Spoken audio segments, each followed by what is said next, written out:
So good morning, everyone. Today we're going to wrap up our discussion on convective heat transfer and then switch gears and start getting into our discussion on heat exchangers.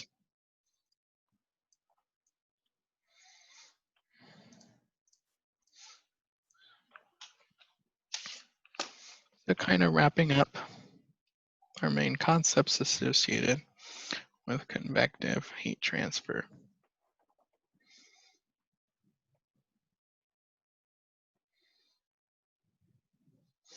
So in general, when considering convection, we follow Newton's law of cooling, which states convection is equal to a heat transfer coefficient H times the surface area of heat transfer times our gradient, which is typically a surface temperature as compared to the ambient temperature. We can identify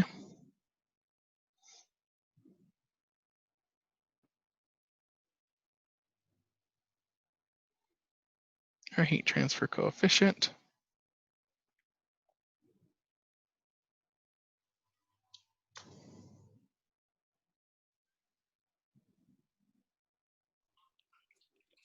using our definition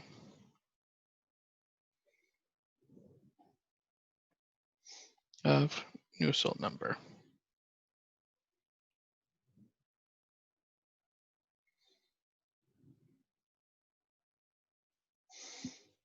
Or we set Nusselt number equal to our heat transfer coefficient times the characteristic length divided by the thermal conductivity, which gives us a comparison between convection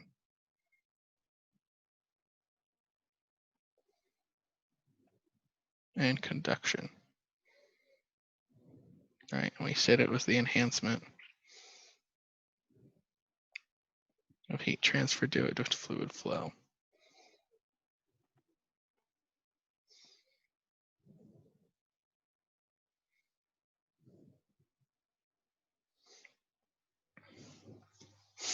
We identify our Nusselt number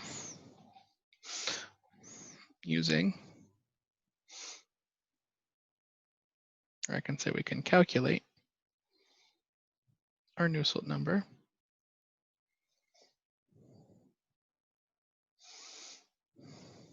using our Reynolds and Prandtl number.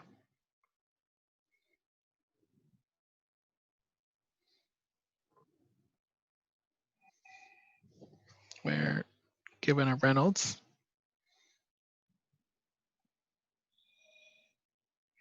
it's rho UD over mu, we can identify if our flow is laminar or turbulent.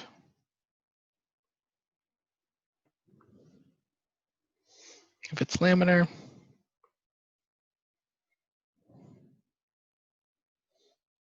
we have to ask ourselves, is the entrance length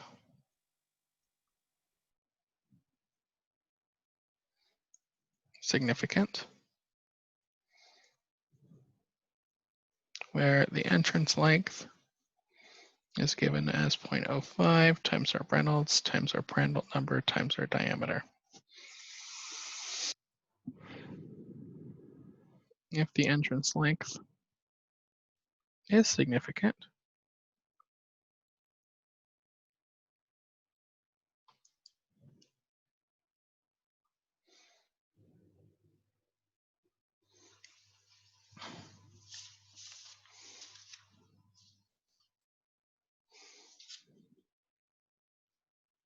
we can find our Nusselt number as 3.66 plus 0.065 times the diameter over the length times Reynolds times Prandtl over 1 plus 0.04 times diameter times length times Reynolds times Prandtl to the 2/3 for a circular pipe.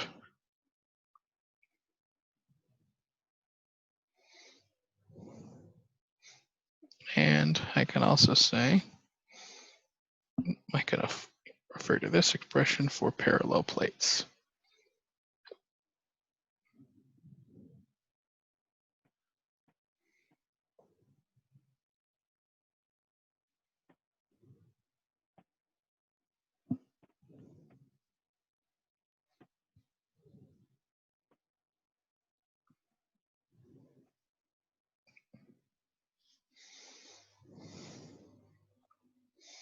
And then if the entrance is insignificant,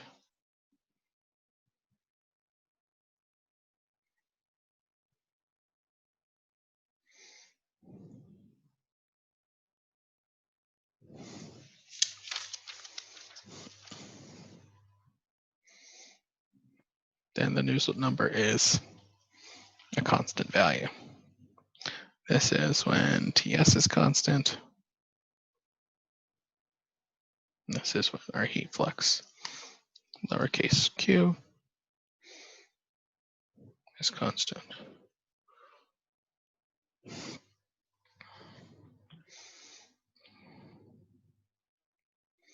For fully developed turbulent flow,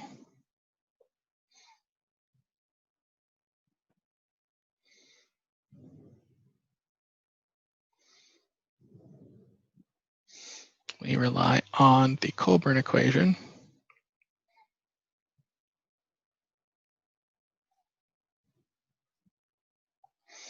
which states that our Nusselt is equal to 0.023 times Reynolds to the 0.8 times Prandtl to the n, where n is 0.4 if you're heating,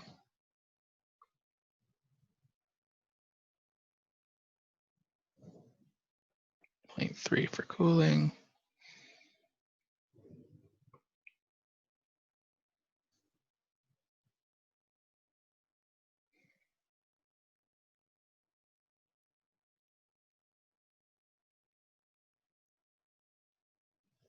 or 0.33 if you're unsure.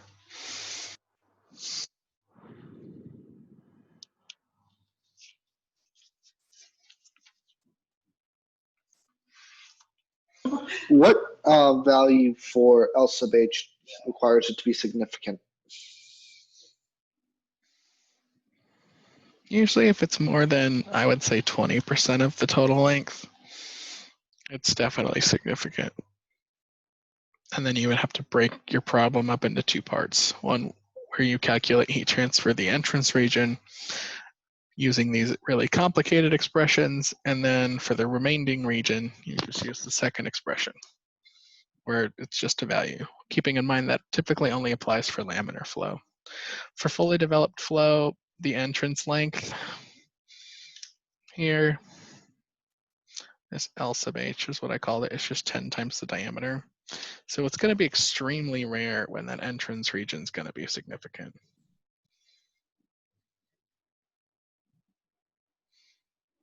I got it. Thank you. Highly doubt. Yep. Any other questions?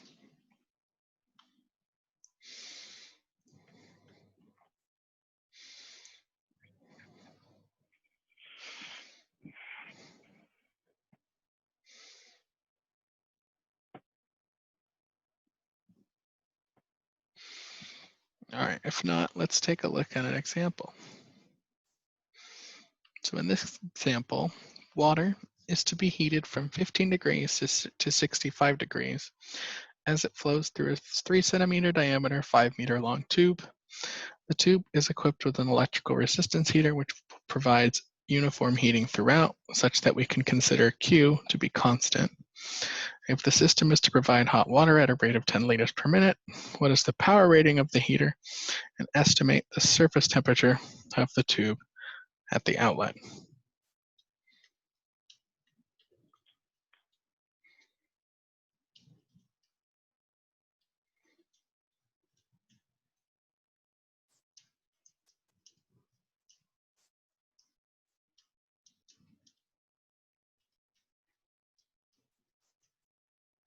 All right.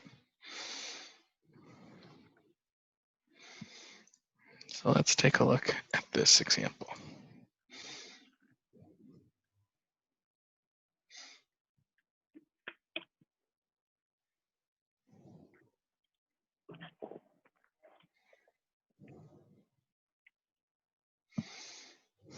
So in this gas system, T in is 15 degrees Celsius, T out is 65 degrees Celsius.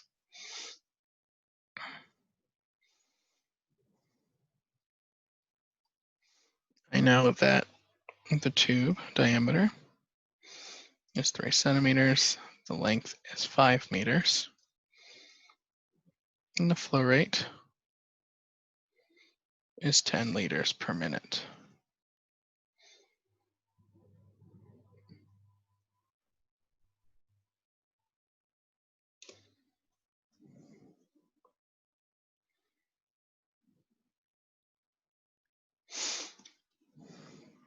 Let's see what else.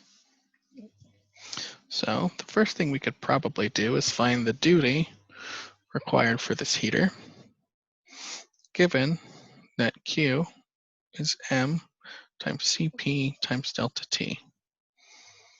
The Cp for water is approximately 4184 joules per kilogram Kelvin.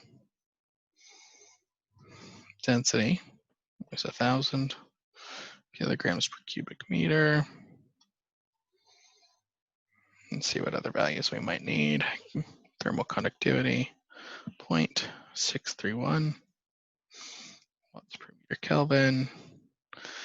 Kinematic viscosity, 6.58 times 10 to the minus 7th meter squared per second, and the Prandtl number for water about 4.32. So the first thing I'm going to want to find is the mass flow rate of the water given the volumetric flow rate of 10 liters per minute. So the mass flow rate, m dot, can be calculated as 1,000 kilograms per cubic meter times the volumetric flow rate, which is 10 liters per minute. I know in 1 minute there are 60 seconds, and in 1,000 liters there's 1 cubic meter. I do this and triple check my units. The liters cancel, the minutes cancel, and the cubic meters cancel, and I'm left with kilograms per second.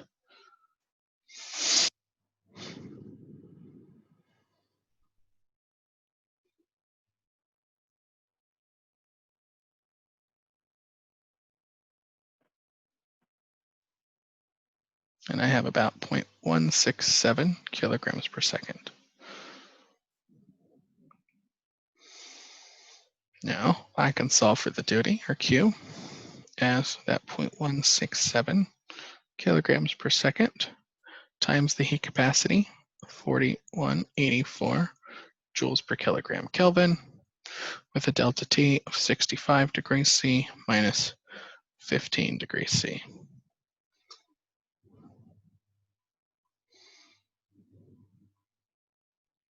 And I get about 40.1 kilowatts.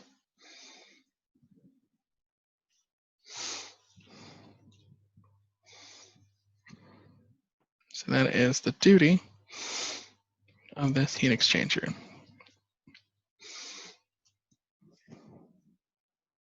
The next thing I have to identify is the surface temperature of the tube at the outlet. Well, since this problem, I got a different value. I'm not sure if I did it wrong, but I got 34 kilowatts. I'm getting the same thing as Blake. Same. interesting, let me double check my values. Okay, 34.9. Yeah. Okay, thank you. I'm not really sure why 41 showed up, but thank you for correcting me.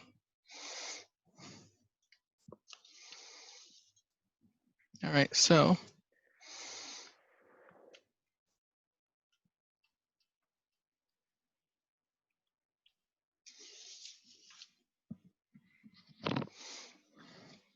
To find the temperature of the surface on the outlet, if we assume that Q, which is also Q over A,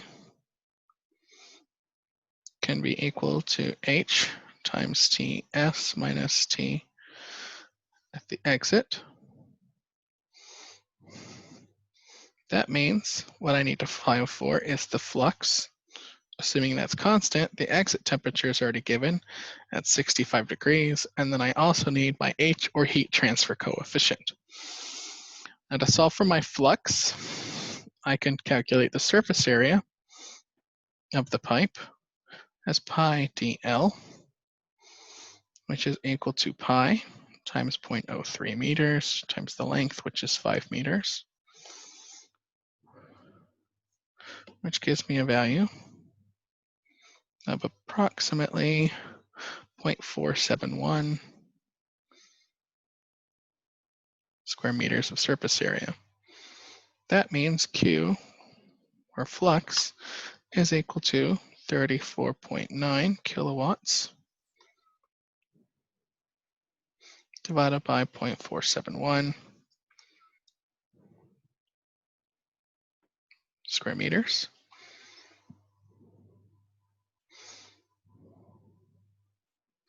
Or approximately 74.1 kilowatts per square meter. So what I have left to find is my heat transfer coefficient, which, assuming this is turbulent flow as it's going at 10 liters per minute, I need to use the Colburn equation to find my Nusselt number, and then from that I can find my heat transfer coefficient. So the first thing I need to do probably is find my Reynolds, which is UD over mu. And so for this I need my velocity, and the velocity is going to be found as the volumetric flow rate over the cross-sectional area of the tube, or my 10 liters per minute. Make that liters per second. To make this cubic meters per second, and then I divide this by the cross-sectional area, or pi d squared, 0.03 meters squared divided by 4. That'll give me my flow velocity, which I got about 2.24 meters per second. Then with this velocity, I can solve for my Reynolds. It's 0.24 meters per second times diameter 0.03 divided by the kinematic viscosity that I stated earlier of 6.58 times 10 to the minus 7th meter squared per second.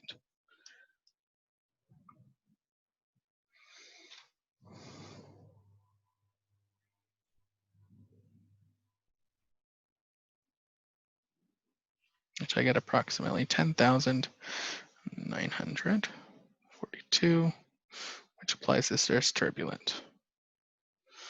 And if I'm interested, I can say, well, the entrance length, since the diameter is 0.3 meters, is 0.3 meters, or 30 centimeters, which compared to 5 meters is pretty small, so I can neglect it.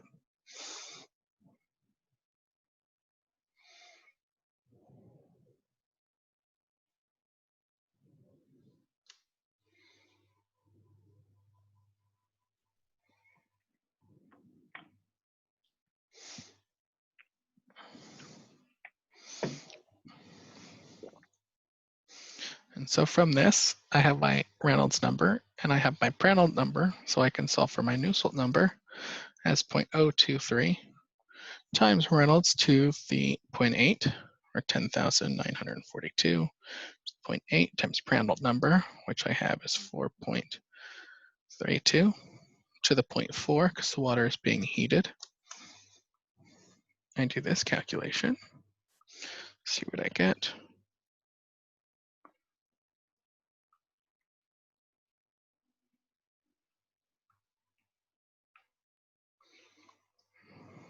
And get approximately 70.3 for my Nusselt. which equals H times LC over K, which in this case, since I have flow through a pipe, it's H times the diameter over K, which means H is equal to K times Nusselt over the diameter, or 0.631 watts per meter Kelvin times 70.3 divided by the diameter of 0.03 meters.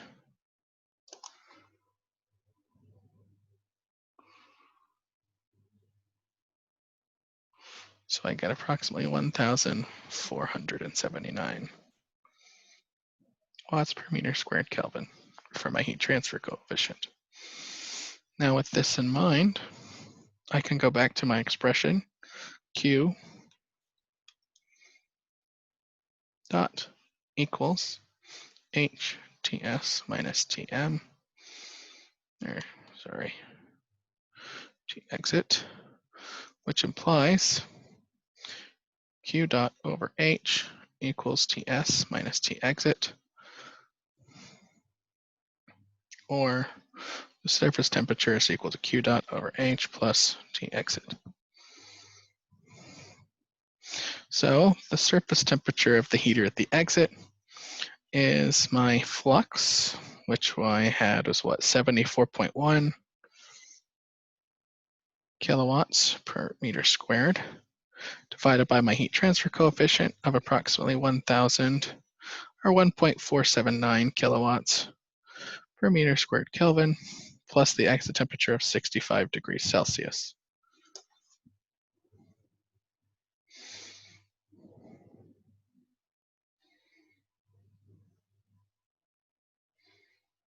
And I get approximately 115 degrees.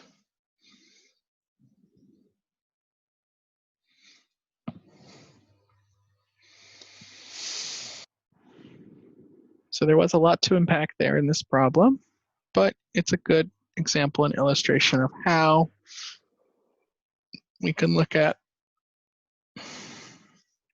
convective heat transfer, identify Reynolds and Prandtl, use it to solve for a Nusselt number. From the Nusselt number, we can solve for a heat transfer coefficient. And then with that in hand, we can finally look at our governing equations for heat transfer, our Q expressions. Is there any questions on this example problem? Anything you'd like me to further clarify? Or are you guys kind of comfortable and confident with how I presented the solution?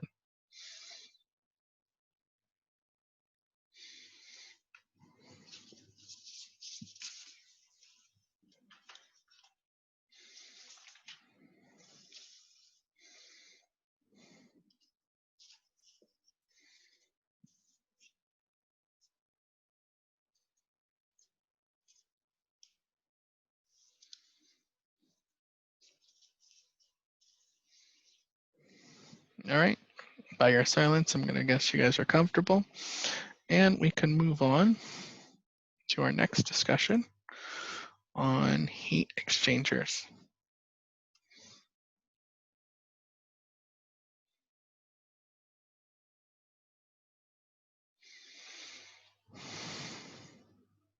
So before we jump into another lengthy lecture on this topic, I'd like us to have just a brief discussion on what types of design constraints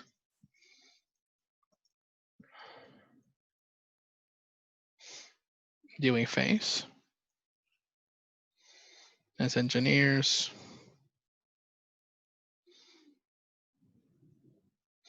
when it comes to selection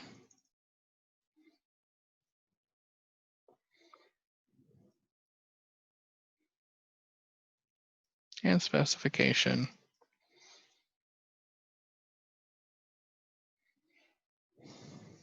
of a heat exchanger.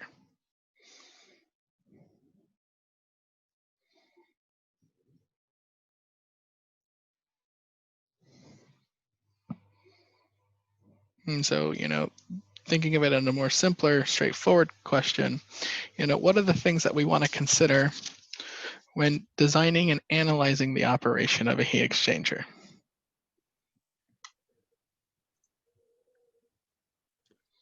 How much heat is being moved? All right, so what is the anticipated duty? Going off what Nick said, the flux, to make sure that you don't go past a material constraint. And the expected Q dot. The utility that you're using. Okay.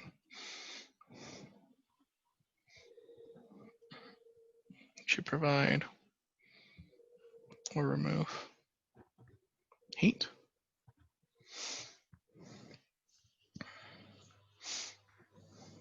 Size or area of the heat exchanger. Okay. The anticipated size of the exchanger.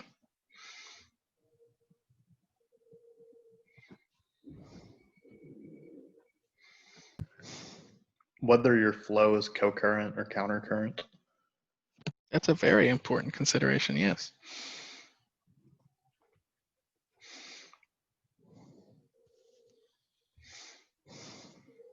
Flow pattern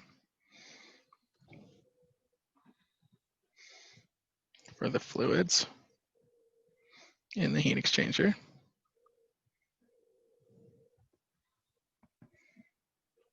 If we're dealing with a phase change. Oh, that's important. All right. Do we have a phase change?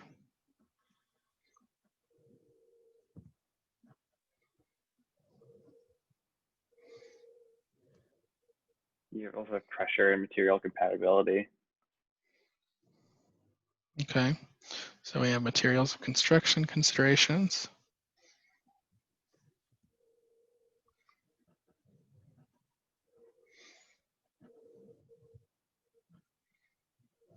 Right, which goes into pressure. Do we have, the ability of corrosion? Do you guys have the design for you seniors where there's hydrogen embrittlement? I know every once in a We while there's talked about that this semester, no. Okay. I don't know what it is. I think it's John's thing. It's like always about the hydrogen embrittlement on the materials.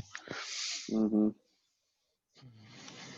And things like that. But no, this is really good, right? We have to basically identify, well, how do we want this exchanger to operate? How can we get it to operate in an efficient manner where we don't have, a high cost, right? We don't want to spend a lot of money. And for those of you that have had econ, when it comes to sizing an exchanger, what's the variable that you use in addition to cost? Right? Area. Yeah, so area basically directly correlates with the cost. And what that means is when we want to size an exchanger, what we're looking at is based on the design constraints, what's the minimum area necessary to perform that heat transfer? And so 9 times out of 10, when we're looking at these systems, we're basically thinking out, how do we size an exchanger?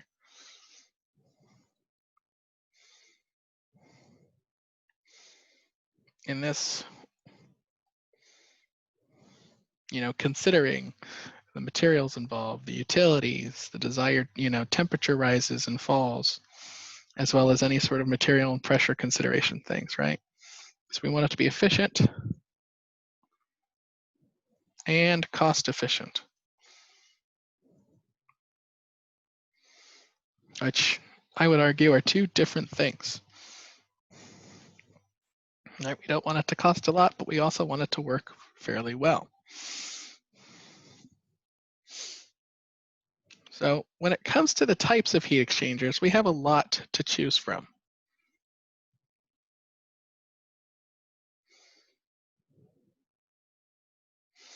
We have things such as your double pipe heat exchanger, which I would argue is kind of the simplest. Then we have your more standard shell and tube heat exchanger.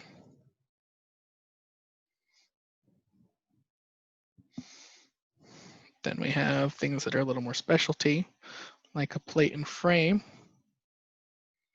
heat exchanger.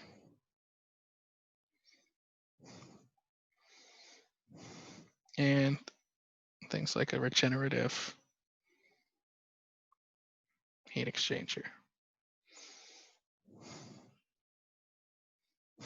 And there's a whole lot that can go into the design and operation. We're going to touch base on quite a bit, but one thing I do want to bring your attention to, I'm pulling it up now, is a document that is in course module 10.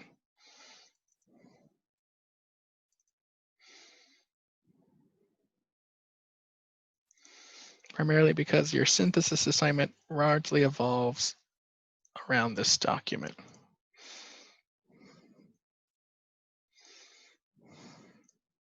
So it looks like this. It's an oldie but a goodie. And it basically discusses good detail associated with the shell and tube heat exchangers.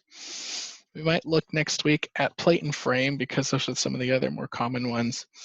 But it has a very good explanation and discussion of the types of shell and tube heat exchangers that exist in process plants, as well as how each of the designs influences heat exchanger operation. So your synthesis assignment this week is going to be taking a really good look at this document as it relates to the schematics that you find for shell and tube heat exchangers, what each of these essentially design aspects mean for the operation and how it influences heat transfer performance. It's a really good document. I really like it. It's a little long, I'll admit, but it's definitely worth it. You know, presented from the Tubular Exchanger Manufacturers Association, which to me sounds like the nerdiest association I've heard of. But you'll definitely be taking a look at this one this week, because I think it does a very good job of laying out some of the finer details for shell and tubes better than I ever could. So going back and taking a much wider approach when we're thinking of things in terms of heat exchangers and heat exchanger performance, when it comes down to it, most often than not, when we run an analysis of a heat exchanger, we're often considering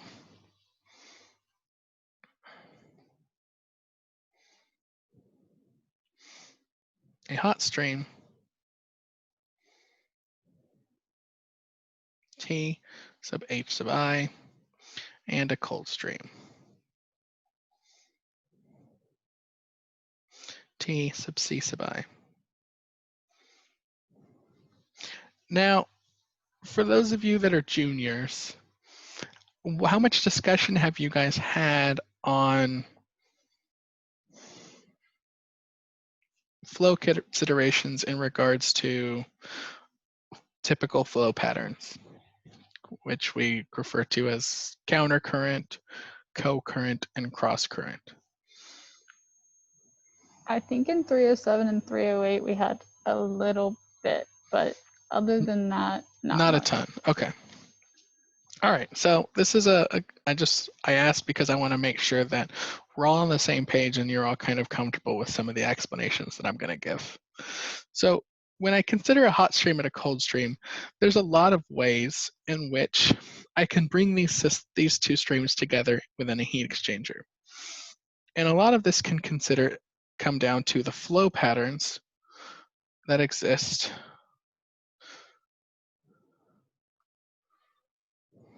in a heat exchanger.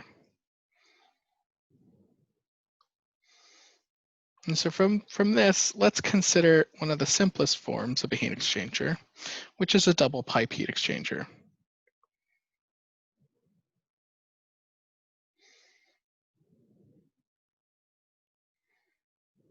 And so a double pipe heat exchanger is simply that. It's a pipe within a pipe. And on one side, we can have hot fluid, either the outside or the inside, And then on the other side, we can have the cold fluid. So for example, if I fill the outside of this double pipe heat exchanger with a hot fluid, I can then fill the inside with my cold fluid. So cold, hot. So the question then becomes, how does this flow arrangement, or how we flow these two fluids, influence what we can expect in terms of heat transfer? So let's consider the initial case. We have the cold fluid coming here and the hot fluid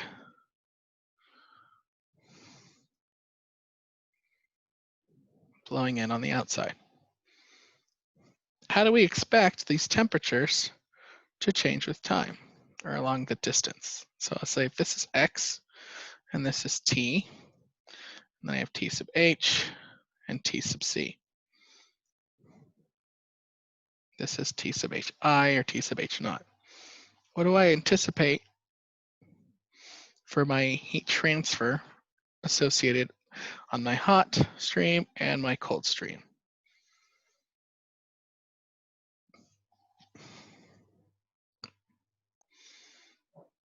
Initially on the hot stream, shouldn't it decrease faster? And then once the fluids start to become more leveled off, it's going to kind of level off. Yeah, so I anticipate something like this, right? The hot temperature stream and the hot stream is going to cool, the temperature in the cold stream is going to heat up, but there's going to be an asymptotic approach such that my heat transfer rate is going to diminish as the temperature approach each other and the driving force for heat transfer diminishes. This is what we consider co-current flow. All right, where the fluids move in the same direction.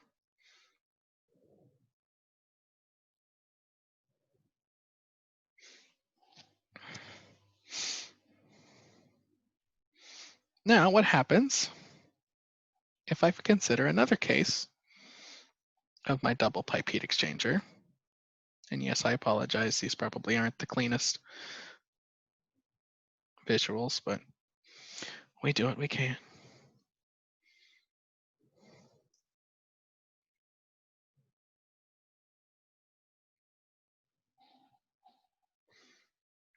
Now it looks like this again. But instead of running my hot and cold fluid on the same side, I'm going to put them on the opposite side. So I'm going to say my cold is going to come in this way, and my hot is going to come in this way.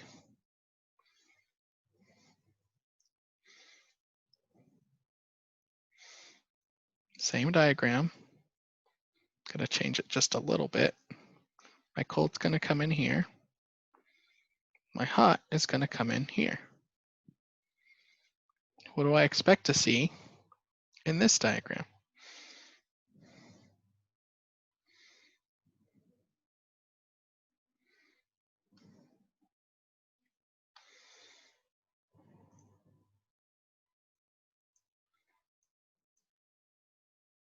All right, Camden, what do you think?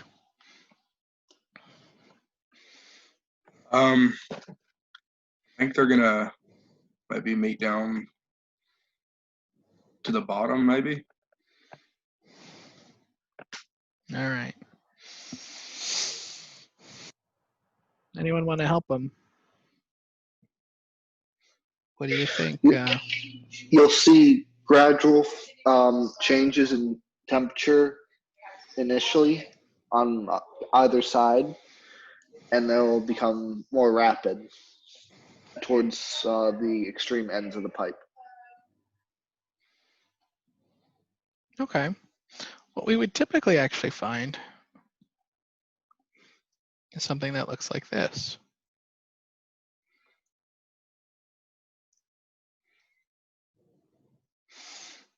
Where the hot stream is going to cool and the cold stream is going to heat. However, since we're putting the fluids in opposite ends, the driving force is much more stable, because as the hot stream cools, it's coming in contact with colder and colder fluid, which is sustaining the driving force, and vice versa.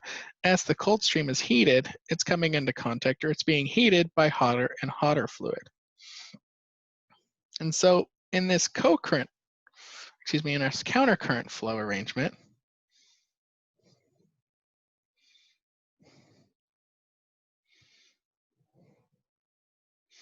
we see a stable temperature driving force.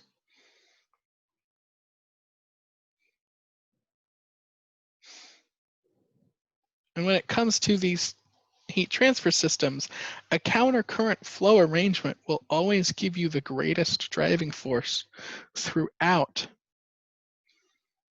your whole heat exchanger on average. Because once again, when we're looking at these systems, we have a driving force here associated with this inlet and a driving force here associated with this inlet outlet, right? So we have two different driving forces, and it can fluctuate throughout the exchanger. And so when we're looking at the actual heat transfer rate, we have to rely once again on a log mean temperature gradient. And we can do that here too, right? This is a delta T1, this is a delta T2. And so for a co-current, we might see a really large driving force by putting the hot fluid and the cold fluid inlets on the same side, but that driving force is going to greatly diminish, such that this delta T log mean is going to be much lower for co-current flow than what we would find for a countercurrent system.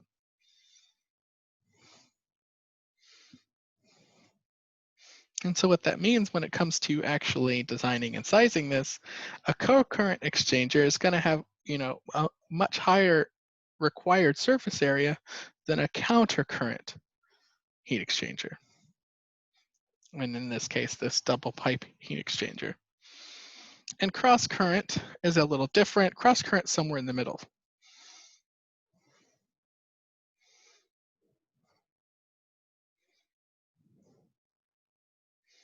Where you're going to have, if I had my cold stream here,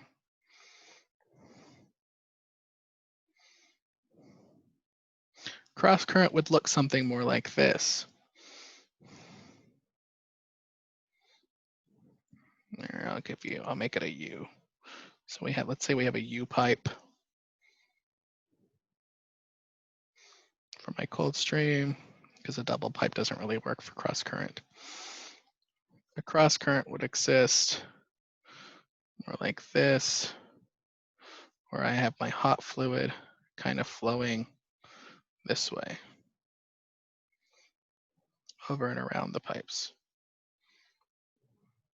And you'll see this much more common when we talk about the other designs outside of a double pipe. So what we find in general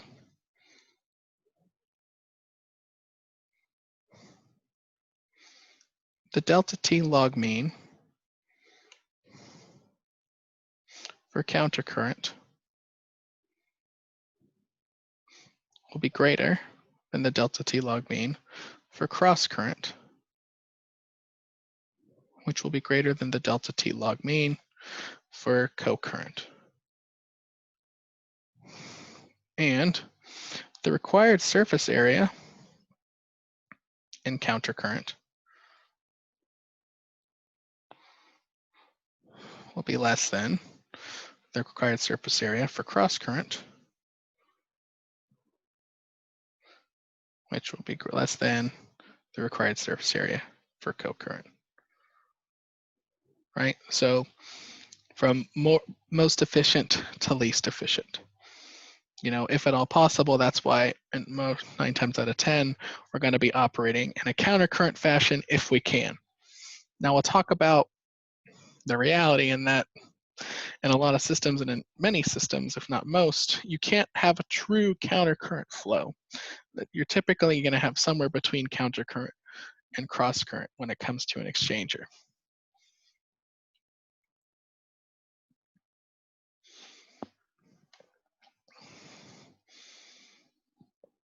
And so hopefully that kind of refreshes for those of you that have seen some of this before in terms of flow patterns and how it influences heat transfer. For those of you that haven't, hopefully these visuals kind of help you get an idea of how flow pattern is going to influence the driving force throughout an exchanger, as well as what that means in terms of design and operations for heat exchanger, right? So countercurrent is what we shoot for 9 times out of 10, right?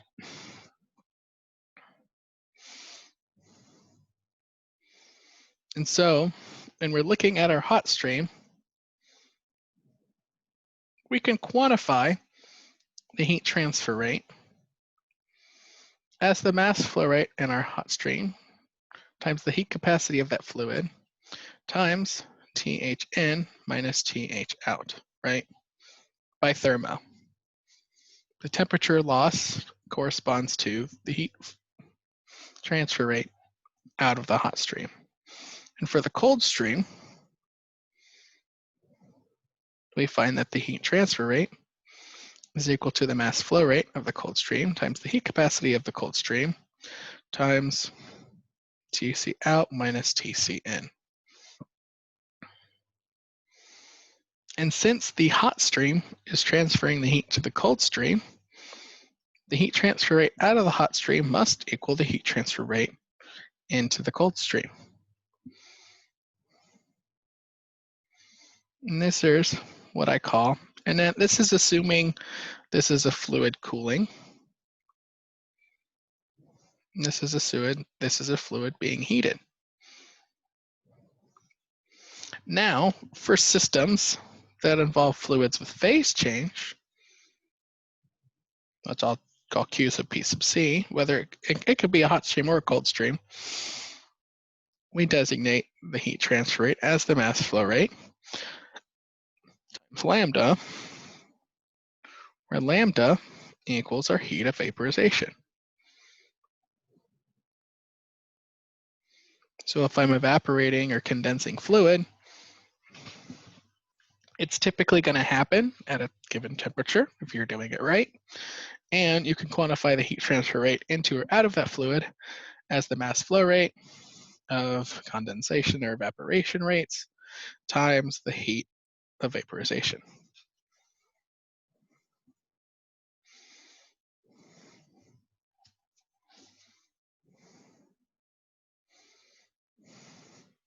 And in addition to these, right, this is from thermo. The next thing that we also consider is what's known as the design equation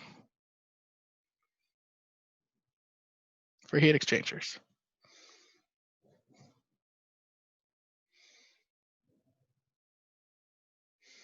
Where Q is equal to U times A times F times delta T log mean. So definitely have this one on your equation sheet, your little conspiracy theory board, whatever you do to get through the class. And once again, this Q equals QH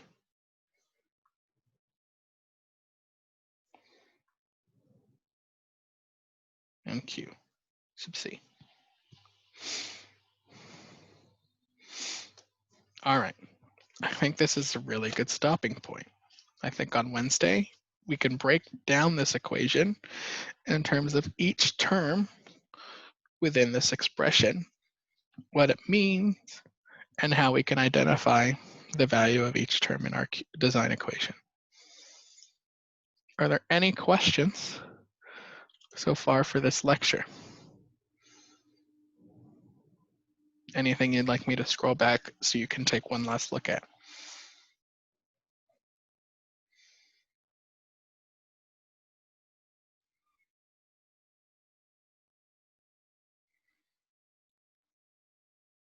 If not, that's all I have for today. Thank you guys for attending. Have a great day, and I hope your week goes well. And don't forget, there is a midterm on Thursday evening with a exam review session on Wednesday evening. I know that you said this last class, but when does the material that will be covered on the exam ends? Like, does it include heat exchangers? It won't include heat exchangers. I'm going to emphasize course modules 5 through 8. Thank you. Of course. Thank you. Thank All right. Take care, guys. Have a great you, day. Dr. Lopez. Thank you.